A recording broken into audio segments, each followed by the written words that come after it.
Buy the freaking dip is not just a concept for long-term investors. If you're knee-deep in the world of prop trading, then you know every edge counts. The markets are unforgiving and unpredictable.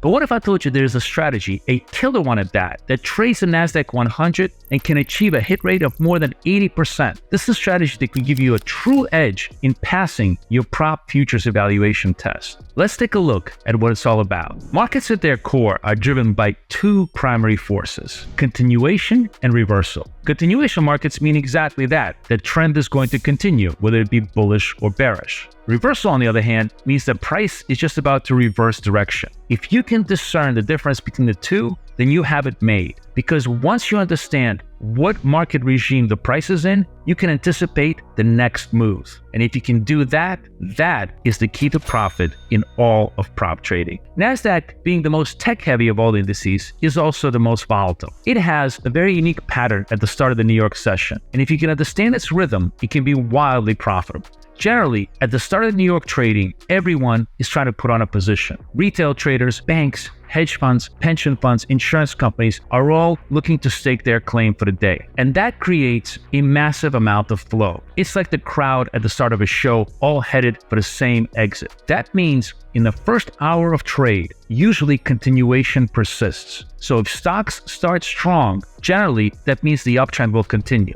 And if stocks start weak, there's very likely more selling to go. But as lunchtime rolls around, traders step away and professionals step in. Now, market makers generally are on the opposite side of the crowd. So if in the morning everyone was selling, they were buying. And if everyone was buying, they were selling. Now they need to square up. And that means in the afternoon, you very often see reversal of the morning price action. So if stocks were higher in the morning, then the afternoon could see some chop and profit taking. And on the other hand, if stocks saw a swoon in the morning, then you could see a relentless rally as the afternoon heats up. There's a reason why people say buy the freaking dip, because on a day-to-day basis, it happens over and over and over again. So why does this matter? Because patterns are golden, especially in trading. If we know something repeats itself day after day after day, even if it's not perfect, it becomes a template. And if we have a template, then we have a killer trading strategy. By focusing on which market regime is dominating, whether it be in the morning or in the afternoon, and then changing tactics accordingly, we now have an unbelievably strong trading plan to be able to focus on our prop trading challenge. So what is the essence of this killer strategy?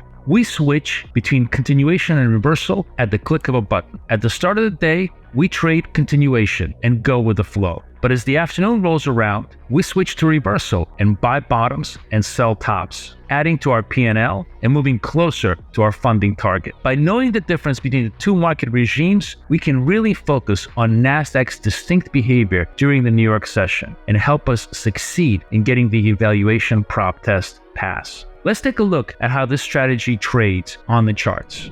So let's take a look at the NASDAQ futures a couple of days ago. And we're going to look at a very, very simple chart here that does nothing but just mark for us the highs, which is the dynamic high. Every time we make a fresh high, this line is going to go higher. The low, which is the red line, every time I make a fresh low, it's going to go lower.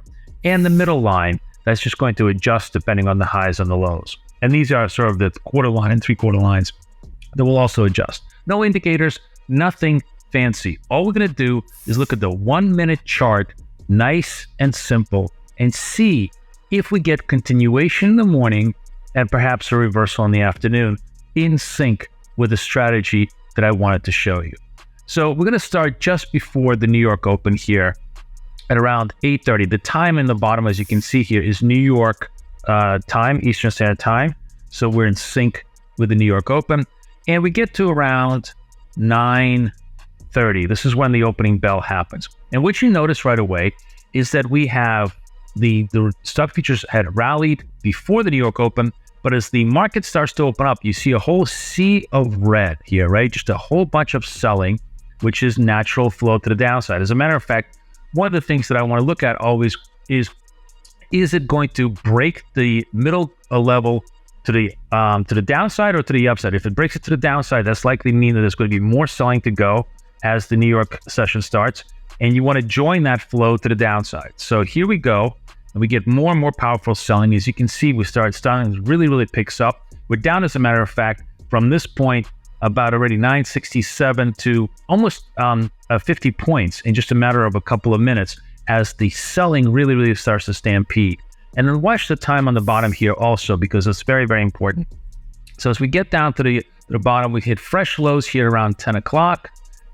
This is the first half hour to about 45 minutes of the market. We keep going, and we hit another fresh low at around 10:30. And this is very critical because this is the first hour of the market. And as you can see, this is when everybody is establishing their position. As I said, everybody runs for the exits at this point. So the continuation trade, which is a trade that says, okay, it's going to go in one direction or another direction, really dominates. And you can see how well it dominates here today. But here's where it gets interesting. So now we've had like the first hour of really strong selling. And what you'll notice is the selling starts to ameliorate. You start to hit a bottom over here. We have a little bit of a reflexive rally over here. So if at around 10:30 you said, okay, I'm gonna buy the bottom, something that I love this strategy called scraping the bottom. We always love to buy the sell-off after 10 o'clock because it's an inevitable reflex rally. So we've made money to the downside, and now we've made money to the upside as well on a reflex rally. But let's keep going. We keep going, and we look to see if there's any more selling. There is more selling, and we watch our eyes on the lows here. Because remember, after 10:30, we really want to be buying the lows or selling the highs because we're anticipating a much more of a range-bound market than a continuation market. So let's just see what happens here.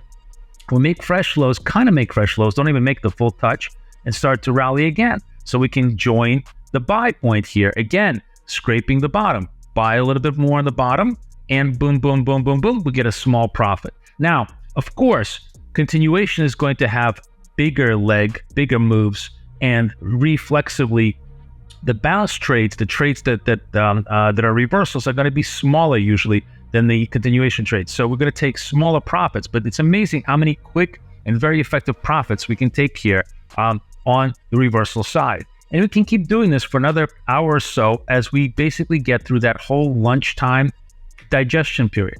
And as I said to you earlier, the reason why all of this happens over and over again is because this is when everybody establishes their position.